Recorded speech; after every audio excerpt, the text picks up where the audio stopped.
नमस्कार, स्वागत है आपका भारत एक्सप्रेस में। मैं हूं आपके साथ आरती पाठक। आज हमारे साथ एक ऐसी शख्सियत मौजूद है जो किसी परिचय की मोहताज नहीं है। ये ILBS के निदेशक हैं और national academy of medical sciences के अध्यक्ष हैं। क्लिनिकल इनोवेशन, शिक्षा, स्वास्थ्य, अनुसंधान के क्षेत्र में इनका योगदान काफी प्रसिद्ध है। इनके नेतृत्व में ILBS एशिया के लिवर केयर और उन्नत शिक्षा के लिए एक अग्रणी संस्थान बन चुका है। जी हाँ, बिल्कुल सही पहचाना आपने। मैं बात कर रही हूँ डॉक्टर शिव कुमार सरीन की। देश की जनता को डॉक्टर सरीन पर इस कदर भरोसा है कि देश के किसी भी हिस्से में किसी को भी लीवर से संबंधित कोई भी परेशानी हो तो वो कहता है डॉक्टर सरीन है ना, मैं ठीक हो जाऊंगा। देश के बहुत कम डॉक्टर्स को इस तरह का भरोसा हासिल है। सर, बहुत बहुत स्वागत है आपका भारत एक्सप्रेस में। सर, मेरा सबसे पहला सवाल आपसे ये है, आप ये बताइए हेपेटाइटिस क्यों होता है, कैसे होता है, ये कितने प्रकार का होता है और क्या सबके लक्षण सेम होते हैं? देखिए, हेपेटाइटिस जैसे आपके टॉन्सिलाइटिस है, अपेंडिसाइटिस है। आइटिस का मतलब है कि पेट, आइटिस का मतलब है सोजिश, इन्फ्लेमेशन। तो हेपेटाइटिस का मतलब है कि लिवर में सोजिश है। और सोजिश के 3 मेन कारण हैं। पहला कारण है शराब, दूसरा कारण है फैट, तीसरा कारण है वायरसेस। तो 3 कारण जो हैं उनके कारण लिवर में सोजिश आती है। तो hepatitis is a generic term. जैसे लिवर का एंजाइम्स बढ़ गए, SGOT, SGPT या बिलिरुबिन बढ़ गया, तो ये हेपेटाइटिस है। हाँ, अगर वायरस के कारण हेपेटाइटिस हुई है तो 5 वायरसेस हैं जो लिवर को अटैक करते हैं। छोटी उंगली, बच्चों वाला काम, हेपेटाइटिस ए। तो छोटे बच्चों में, भारत में 70% लोगों में हेपेटाइटिस ए होता है। मुझे भी हुआ होगा, इनको भी हुआ, पता नहीं लगता। साहब मैं छोटा था ना, मेरे को जॉन्डिस हो गया, फिर ठीक भी हो गया। हाँ साहब, ठीक हो गया। वो घर में एक को होता है, दूसरे को भी हो जाता है, बड़े छोटे सबको। ये पानी से, भोजन से आता है।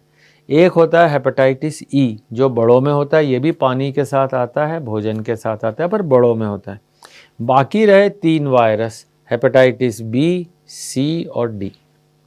ये सारे तीनों खून से, बॉडी के सिक्रीशन से, माँ से बच्चे को आने के लिए होते हैं। तो 5 वायरस हैं, A, B, C, D, E। याद हो गए सबको मेरे साथ साथ? ये सारे ब्लड से हैं, ये भोजन और पानी से हैं। इनमें से जो B वायरस है वो भारत में बहुत है। लगभग समझ लीजिए 29 मिलियन लोगों को है, मतलब 3 करोड़ लोगों को अंदाजन भारत में हेपेटाइटिस बी है। और ये जनरली माँ से बच्चे को आता है, माँ को उसकी माँ से। अच्छा, पता कैसे लगा? वो प्रेगनेंसी के टाइम एंटीनेटल क्लिनिक गए, मालूम पड़ा ब्लड टेस्ट हुआ, सर हेपेटाइटिस बी है। हस्बैंड सोचता है यार ये वाइफ को हेपेटाइटिस बी है, जरूर गड़बड़ होगी इसके साथ, क्योंकि हेपेटाइटिस को HIV के साथ जोड़ देते हैं। और सर, हेपेटाइटिस बी को अक्सर लोग जॉन्डिस भी समझ लेते हैं। हाँ। और क्या यही टर्निंग पॉइंट होता है जब वो हेपेटाइटिस की चपेट में आ जाते हैं? हेपेटाइटिस बी लगभग 90% में, 95% में इंसिडेंटल पता लगता है। पता ही नहीं था। इंश्योरेंस में गए, हेपेटाइटिस बी आ गया। कॉलेज में टेस्ट करने गए, नौकरी लगने गए, हेपेटाइटिस बी। तो ये साइलेंट रहता है, माँ से बच्चे को आता है। तो अगर जैसे 30 साल का आदमी है, उसको हेपेटाइटिस बी है, तो जनरली वायरस की उम्र कितनी हुई? 30 साल। क्योंकि माँ से अगर आया, आपको नाक, कान, गला मिला माँ से, तो वायरस भी मिला। और ये साइलेंट रहता है। फिर बाद में धीरे धीरे, अब कई लोगों में अर्ली एज में कैंसर हो जाता है। एक्चुअली हेपेटाइटिस डे शुरू कैसे हुआ? 1995 में मेरे पास एक बच्चा आया, उसके फादर को मैं ट्रीट करता था। वो एक अजमेर में उसका एक्सीडेंट हुआ और अजमेर में उसको ब्लड ट्रांसफ्यूजन मिला 70s में। उसके बाद में उसका शादी हो गई। शादी के बाद बच्चे हुए। एक बच्चा 5 साल का था, एक 7 साल का था जब आए वो मेरे पास 1990 में। उसके बाद में जब फादर को देखा, फादर के हेपेटाइटिस बी था, पर जॉन्डिस था, एडवांस डिजीज थी। हम लोगों ने दवाइयाँ दी पर वो नहीं बचा। तो मैंने दोनों बच्चों का टेस्ट कराया, दोनों पॉजिटिव थे। तो पॉजिटिव कैसे हुए? फादर से सेक्सुअली ट्रांसमिट हुआ वाइफ को, वाइफ के कारण बच्चों को हुआ, पर वाइफ को कोई सिम्टम नहीं है। अच्छा। Wife was all right. Okay. उसके दोनों बच्चों का था, दोनों को हमने ट्रीट किया, दोनों बच्चों में फेलियर हुआ, क्योंकि अगर माँ से कोई चीज़ आती है तो वो बॉडी सोचती है हमारी अपनी है, निकलती नहीं है। फिर उसके बाद में जो छोटा बच्चा था जब 5 साल का, वो 9-10 साल का हुआ, एक दिन आया 94 में, कि अंकल मेरे पेट में दर्द हो रहा है। चेक किया तो उसको लिवर कैंसर था। And I thought what a useless doctor I am, क्योंकि हमने उसको ट्रीट किया and we failed and there were no such. उसको वैक्सीन तो मिल नहीं सकता क्योंकि पहले से पॉजिटिव है। वैक्सीन उन्हीं में काम आता है जिन लोगों को पहले इन्फेक्शन नहीं। तो इस बच्चे के लिवर कैंसर था और उसकी डेथ हो गई। उसकी क्या गलती थी 9 साल 10 साल के बच्चे की? उसको तो माँ से मिला, डॉक्टरों को नहीं पता, और उसकी मदर को इन्फेक्शन हुआ, husband to wife, wife to children. तो इसका मतलब हेपेटाइटिस गर्भवती महिलाओं और बच्चों पर ज्यादा प्रभाव डालता है। मतलब अगर आप पॉजिटिव हो तो बच्चे को ट्रांसमिट करने का रिस्क बहुत ज़्यादा है, और इसीलिए ये मुहिम शुरू हुई कि हर पैदा होने वाले बच्चे का टेस्ट हो, और टेस्ट ना हो तो टीका सबको लग जाए। बिल्कुल सर, मुझे याद है आपने जीबी पंत अस्पताल में हेपेटाइटिस के टीकाकरण की शुरुआत की थी, एक अभियान बनाया था। हाँ। ये बताइए, इस अभियान को आंदोलन बनाने के लिए और क्या किया जाना चाहिए जिससे हर किसी को हम एजुकेट कर सकें, अवेयर कर सकें हेपेटाइटिस को लेकर? ये 98 में ये अभियान शुरू हुआ। ये येलो रिबन 98 से 27 साल से चल रहा है। WHO से करीब 12 साल पहले हम लोगों का ये अभियान शुरू हो गया था। बट आई मस्ट से कि अभी भी मुझे लगता नहीं कि हम वहाँ पहुँचे हैं। लोगों को अभी भी डर है, लोग अभी भी टेस्ट कराने से डरते हैं, उनको एक स्टिग्मा है। तो इस अभियान को आप भारत एक्सप्रेस अगर ले जाए तो मुझे लगेगा जीवन सफल हो गया, क्योंकि हर व्यक्ति जिसको हेपेटाइटिस बी है वो दूसरे को नहीं बताता। क्यों? उसकी नौकरी चली जाती। भारत में अगर कोई हेपेटाइटिस बी पॉजिटिव है तो फौज वाले नहीं लेते, नर्सिंग नहीं लेते, डॉक्टर्स को डॉक्टरी नहीं मिलती। क्यों? क्योंकि हमारे पास कोई ऐसा लॉ नहीं है कि HIV के लिए हाई कोर्ट से, सुप्रीम कोर्ट से लॉ है कि अगर आपको एड्स का वायरस है तो भी नौकरी मिलेगी, पर हेपेटाइटिस बी के लिए कोई लॉ नहीं है। दूसरा, समाज एक्सेप्ट नहीं करता। एक लड़की थी, उसकी शादी भी मोमडन थी, उसको घर से निकाल दिया कि भाई तू कुछ गड़बड़ है, तेरा हेपेटाइटिस बी हुआ है, पर ये नहीं मालूम कि वो माँ से आई। बड़ी मुशक्कत के बाद 5-7 साल के बाद मैं उनको दोनों को, हस्बैंड वाइफ को मिला पाया।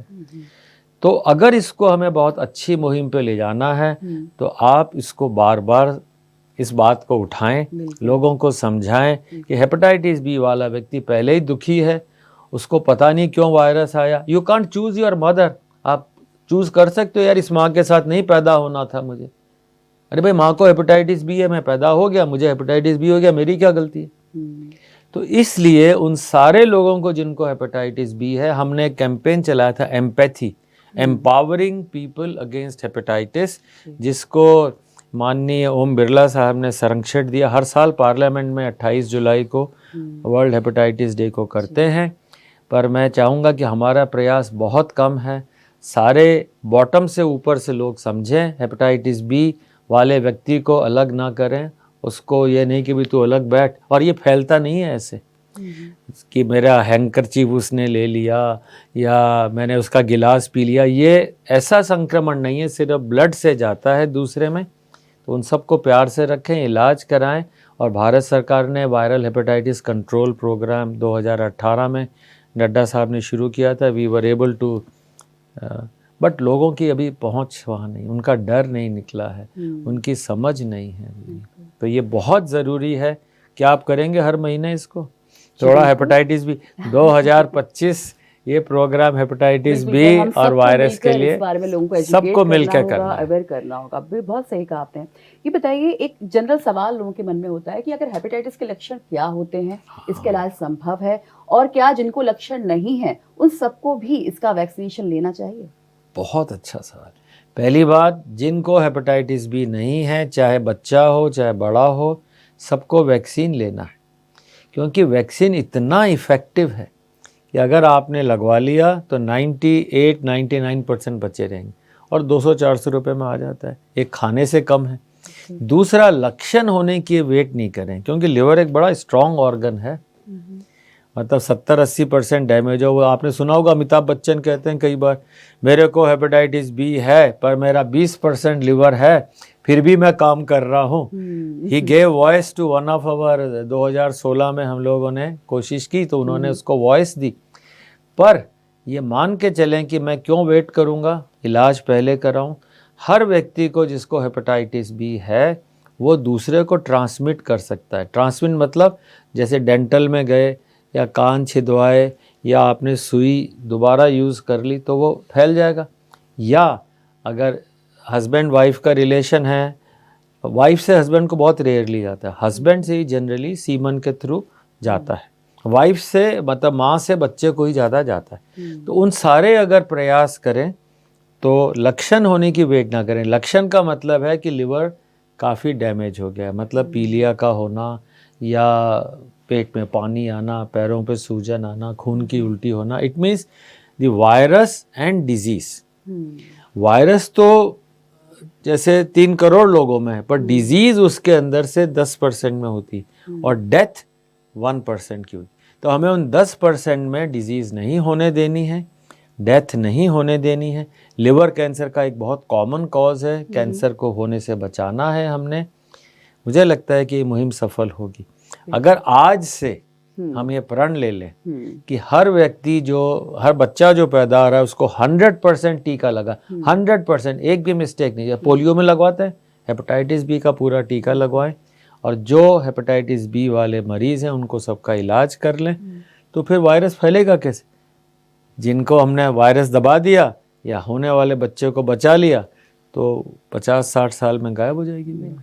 और सर, हेपेटाइटिस के कौन कौन से टीके मार्केट में उपलब्ध हैं, कब लगवाने चाहिए और इनकी मार्केट में कीमत क्या होती होगी? हेपेटाइटिस बी तो बहुत सस्ता है, बच्चों को फ्री मिलता है नेशनल प्रोग्राम में, और बहुत सारी जगह मैं सारे कॉरपोरेट वालों को भी कहूँगा, अपने सारे एम्प्लॉयज़ को, सारे बड़े ऑर्गेनाइजेशंस को, सबको फ्री करवा दें। एक तो अच्छा काम CSR में करें। और हाँ, टीके की वैल्यू ज़्यादा नहीं है। हेपेटाइटिस ए का टीका भी मिलता है और वो स्पेशल बच्चों में लगना चाहिए, क्योंकि आजकल सारे बच्चे अपना घर से पानी लेके जाते हैं, उबला हुआ पानी, और वहाँ नहीं, एक तरह से वो अच्छा है पर वो हाइजीन से कई बार नुकसान भी होता है। जो लोग गांव का पानी पी लेते हैं, कोई सा भी पानी, उनमें हेपेटाइटिस ए होता है और क्लियर हो जाता है, दोबारा नहीं होता। तो फिर भी हेपेटाइटिस ए का टीका बाज़ार में अवेलेबल है, थोड़ा महंगा है बट लगवा सकते हैं, स्पेशली अगर आप सिटीज़ में रह रहे हैं, रिच फैमिलीज से हैं, बाकी हर एक में ज़रूरत नहीं। आपकी राय में जो मुफ्त स्वास्थ्य कैंप होते हैं, इनसे लोगों के स्वास्थ्य में क्या भूमिका निभाते हैं, क्या योगदान होता है? बहुत अच्छा सवाल। आप देखिए, स्वास्थ्य जो हेल्थ के कैंपेन हम लोग लगाते हैं, कितने लोग लगाएंगे भारत में? 1.4 बिलियन की हमारी पॉपुलेशन है। डॉक्टर्स बेचारे कितने लोगों तक पहुंचेंगे? May be 10 lakh. पर क्या हर स्कूल में, क्या हर कॉलेज में आप ये कैंप नहीं लगा सकते? जो teacher is the best doctor, mother at home and teacher in the school. जो बच्चा ओवरवेट है, हमने दिल्ली में एक प्रोग्राम चलाया, smiles, stronger India through million educated student. 1 million, stronger India through million educated student, smiles. UGC ने भी promote किया।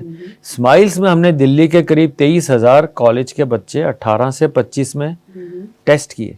कैन यू इमेजिन, 70 या 71% लोग 40 मिनट से कम चलते हैं बच्चे। घर आए, बस में बैठे, चल दिए। या फीमेल्स में 67% females were unhealthy, waist and hip was more. अब उन्हें कौन बताएगा? तो जब आप कॉलेज में या स्कूल में एडमिट हों, मैं कहूँगा वहाँ की प्रिंसिपल, कॉलेज के लोग हेल्थ चेकअप में डॉक्टर सही बता दें कि भाई तेरा थोड़ा सा मामला ऐसा है, थोड़ा तेरा वेस्ट ज़्यादा है, या तेरा वेट ज़्यादा है, या तेरा BP ज़्यादा है। भारत में बिटवीन 18 to 20, 22% लोगों में BP ज़्यादा होने लगे, बच्चों में। आप बताइए आगे की पॉपुलेशन कैसी होगी? तो इसलिए हेल्थ कैंप हम लोग जाते हैं। बेस्ट हेल्थ में आप ब्लड डोनेशन के लिए जाते हैं। हर ब्लड जो ट्रांसफ्यूजन वाली सर्विस है, जो ब्लड लेता है, चाहे आप ब्लड टेस्ट कराने जाते हैं, सब लोगों को अगर ये ध्यान हो जाए। और हाँ, मैंने एक और कहा था, अगर आपके जैसे गले में तिल हो, मैंने बुक में ऑन योर बॉडी में लिखा, पेज नंबर 71 पे पिक्चर पेज थी। माय गॉड, आपने किताब बहुत अच्छे से पढ़ी है। दिखाना वो किताब Pictures कहाँ भी है, हैं, जरा सा बिल्कुल। दिखाओ, पेज 71 दिखा दो आप। क्या बात है आरती। और उसके अंदर मैंने ये थोड़ा सा, जो अपने देश के सबसे इम्पोर्टेंट लोग हैं ना, पहले तो शादी भी नाई कराता था, आप ही दिखाइए, नाई कराता था शादी। तो अगर नाई जो है ये देख ले कि हाँ भाई इसके यहाँ पे काली लाइन है या मस्से हैं इसके यहाँ पे, तो कह दे कि भाई तू एक बार हेल्थ चेक करा ले, तो हमारा काम खत्म। हर आदमी नाई के जाता है, लेडीज जेंट्स सारे ही जाते हैं। तो अगर उससे हम ये बता दें कि भाई, या दर्जी है अपना टेलर, वो कह दे भाई तेरी वेस्ट, सब कमर तो नापते ही हैं, तो डॉक्टर की जरूरत ही नहीं। दर्जी और नाई मिलके भारत बदल सकते हैं। छोटे मोटे स्टेप्स हैं जो लोग फॉलो करें, तो उससे लोग एजुकेट भी कर सकते हैं, अवेयर भी कर सकते हैं, अवेयर कर सकते हैं। बिल्कुल। आपको क्या लगता है हेपेटाइटिस को लेकर जो लोगों को एजुकेट करना और अवेयर करना, इसके इलाज में ग्लोबली भारत कहाँ स्टैंड करता है और क्या किया जाना चाहिए? देखिए, भारत बहुत बड़ा देश है और भारत सरकार ने बहुत सारे प्रोग्राम लिवर के लिए सपोर्ट किए हैं। जैसे भारत पहला कंट्री है दुनिया में जिसने फैटी लिवर को 2021 में डॉक्टर हर्षवर्धन साहब ने इसको नेशनल प्रोग्राम में डाल दिया था। तो फर्स्ट कंट्री बना इंडिया में, top in the world now. बाकी सारे ब्रिटेन वगैरह यूके फॉलो कर रहे हैं। दूसरा इसका ये फ़ायदा रहा हमारे प्रोग्राम में कि जो एनसीडी प्रोग्राम है, नॉन कम्युनिकेबल डिजीज़ प्रोग्राम में ये आ गया। तो अब कैंसर की स्क्रीनिंग है या उसकी, तो मनसुख मंडाविया साहब ने बहुत इसके अंदर सारे स्टेट्स को किया। और अभी विद द करेंट नड्डा साहब एंड द हेल्थ सेक्रेटरी, एक इनिशिएटिव है, एक मुहिम है कि फैटी लिवर को रिड्यूस करें पूरे भारत में। बॉटम ऑफ अप्रोच, मतलब विलेज में वेलनेस सेंटर है या आपका आशा वर्कर है, अगर ये सब जुड़ जाएं और माताएं जुड़ जाएं और फैमिली बिजनेस बन जाए हेल्थ, तो मुझे लगता है कि 2047 तक भारत में स्वस्थ लोगों की तरक्की हो जाएगी, बीमार लोगों का नंबर घट जाएगा। क्या सही कहा आपने। सर एक चीज़ और, हेपेटाइटिस को खत्म करने में सबसे बड़ी चुनौतियां क्या हैं? अब आपने ऐसा सवाल पूछा है कि मेरे लोग बहुत नाराज़ हो जाएंगे। जैसे ये फास्ट फूड खुलते जाते हैं या वो कहते हैं हमारी सेल्स कोल्ड ड्रिंक्स की इतनी बढ़ गई या इसकी बढ़ गई, तो मेरे कहने के बाद बहुत से लोग मुझसे ये कहते हैं यार तुम हमारी दुकान बंद कराओगे। मैं कहता हूँ अच्छी चीज़ें भी तो बेच सकते हैं। The need to have a quality food and good food to make you live longer is more needed today than ever. How many restaurants sell you fresh, low calorie, healthy food? Why can't you have green kitchens all over India in every place rather than have all the red and sliced things? लोगों का mindset change करना है कि यार सिर्फ ज़बान के लिए नहीं खाना, स्वास्थ्य के लिए खाना है। Don't live to eat, you eat to live. Sir खाने की बात हो गई, पीने की बात करें तो चाय कॉफ़ी मैं चाय कॉफ़ी से शुरुआत करती हूँ। चाय कॉफ़ी कहते हैं लीवर के लिए ठीक नहीं होती है, ख़राब होती है, लेकिन ज़्यादातर लोगों को सुबह उठकर चाय या कॉफ़ी पीने की आदत होती है। तो अगर एक चीज़ लेनी है तो क्या बेहतर है? नहीं, पर उठ के क्यों चाय कॉफी पीनी है? कई लोगों को फ्रेश होने के लिए चाय कॉफी वो खानदानी चलता है। मेरी माँ भी उठ के माइंड सेट हो जाता है कि जब तक चाय नहीं पी या एक सिगरेट नहीं पी तो मोशन ही नहीं होता उनको। हाँ, इसको थोड़ा सा बदलना चाहिए, क्योंकि पेट अपने आप साफ हो, किसी के कराने से ना हो तो बहुत अच्छा है। आदत में ये डालें कि साहब थोड़ा सा रात को सोच के सोएं कि यार मैं सुबह उठूँगा तो बिना चाय पिए। पर हाँ, अगर चाय पीनी है कोई बुराई नहीं है, बहुत अच्छी तरह की चाय भारत में, दार्जिलिंग और दुनिया भर की अच्छी चाय है। पर चाय पीने से कोई बुराई नहीं है। पर हाँ, कई बार हम लोग कहते हैं लिवर के डॉक्टर्स कि कॉफ़ी से थोड़ा सा लिवर की फैट साफ़ हो जाती है, कैंसर्स ठीक हो जाते हैं। पर आदतन कि मुझे सुबह उठ के पीनी है, उससे अगर निजात मिल जाए तो बहुत अच्छा है। तो लोगों को ये ध्यान रखना होगा। हाँ, तो सारे टिप्स भी हैं। सर सोशल मीडिया पर आजकल हेल्थ से जुड़े बहुत सारे सुझाव चलते हैं, सोशल मीडिया पर, तो लोगों को उन्हें फॉलो करना चाहिए या डॉक्टर की ही सलाह लेनी चाहिए? नहीं, देखिए सोशल मीडिया एक बहुत पावरफुल है, पर हम क्या चूज करते हैं हमारी पसंद की। सोशल मीडिया पे अगर ऐसी कोई सलाह डॉक्टर सरीन वाली, वो फट चेंज कर देंगे कि यार ये नहीं सुननी है मुझे, ना मेरा कोई सोशल मीडिया अकाउंट है। पर हाँ, सोशल मीडिया से हम अच्छी चीज़ें अगर सीखें और किसी ऐसे समझदार व्यक्ति, आरती या कोई और, इनसे सुने, तो मुझे लगता है सोशल मीडिया में बहुत अच्छी चीज़ें। पर हाँ, अनसाइंटिफिक चीज़ें जैसे ये प्रोटीन खा लो या ये पी लो, इससे तुम ठीक हो जाओगे, इसके बारे में मैं इतना सिक्योर नहीं फील करूँगा। और आई वुड फील कि थोड़ी साइंस हो, थोड़ी नॉलेज हो और ईमानदारी से बात कही हो, तो सोशल मीडिया में कोई बुराई नहीं है। पर ये याद रखें, ultimate owner of your body is you, nobody else. आप कभी और किसी के बताए हुए चीज़ों पे ध्यान ना दें, क्योंकि your health is your responsibility. You can not purchase health, you can not buy it, you have to earn it. जब तक आप अर्न नहीं करेंगे, ये ना सोचें कि यार जो मुझे मिला है, यार भगवान ने, माँ बाप ने इतना सुंदर बच्चा बनाया, और वो 30 साल में उसका रंग काला, 35 साल के अंदर बीमार, क्योंकि उसने ध्यान नहीं रखी। अपनी गाड़ी को इधर उधर टक्कर मारता रहा, गाड़ी खराब हो गई, अब चलती नहीं। अब डॉक्टर के पास जाओ, मैकेनिक के पास, रिपेयर कराओ। अरे भाई क्यों रिपेयर करो? Why can't you manage your car well, properly oiled, properly controlled and run it? तो हम अपनी हेल्थ को आउटसोर्स कर दें डॉक्टर के पास, वैद्य जी के पास। उससे अगर हम लोग थोड़ा सा माइंडसेट चेंज करें, I am the owner of my body, I have to maintain it, nobody else, पढ़ेंगे लिखेंगे भी, हेल्थ ठीक। बिल्कुल, आपने बहुत अच्छे टिप्स दिए। अब आप हमारे भारत एक्सप्रेस के दर्शकों को लिवर स्वास्थ्य और हेपेटाइटिस को लेकर जागरूक करने के लिए क्या संदेश देना चाहेंगे? एक छोटा सा संदेश। मैं एक छोटी सी बात और ऐड करूंगा। मुझे थोड़ी देर पहले एक बहुत भले आदमी मिले, मैंने उनसे पूछा, भी तो शराब पीते हो? बोले नहीं साहब, मैं कभी कभी लेता हूँ। मैंने कहा कभी कभी का क्या मतलब होता है? तो बोला सर बस संडे को नहीं लेता, बाकी दिन तो। फिर मैंने कहा तुम्हारा कभी कभी तो बहुत कभी कभी हो गया। तो मेरी जिज्ञासा उठी, मैंने पूछा भाई तुम ड्रिंक्स कौन सी लेते हो? बोले जेडी। अच्छा, मुझे तो जेडी वर्ड ही नहीं मालूम था। तो फिर मैंने पूछा यार ये क्या होता है? बोले कि सर ये जैक डैनियल कुछ, जैक डैनियल होता है कुछ। अच्छा, फिर मैंने कहा यार ये तो बहुत अच्छा है। अब वो मेरा जो ये कहने का मकसद, शराब से जोड़ने का एक ये मकसद इसलिए है कि जिस व्यक्ति के शरीर में एक्स्ट्रा फैट है, मतलब उसे कोलेस्ट्रॉल है, ट्राइग्लिसराइड, ये आगे 10 साल आगे की बात बता रहा हूँ, इस पे दुनिया अभी 1 महीने से ही चर्चा करने लगी है वर्ल्ड ओवर। इसे MET ALD कहते हैं, मेटाबॉलिक प्लस अल्कोहल। इसमें बहुत ज़रूरी है ये समझना कि अगर आपका वेट ज़्यादा है, BP है, शुगर है, डायबिटीज़ है, या आप उस खानदान में पैदा हुए हैं, तो शराब का सेवन कभी कभी भी नहीं।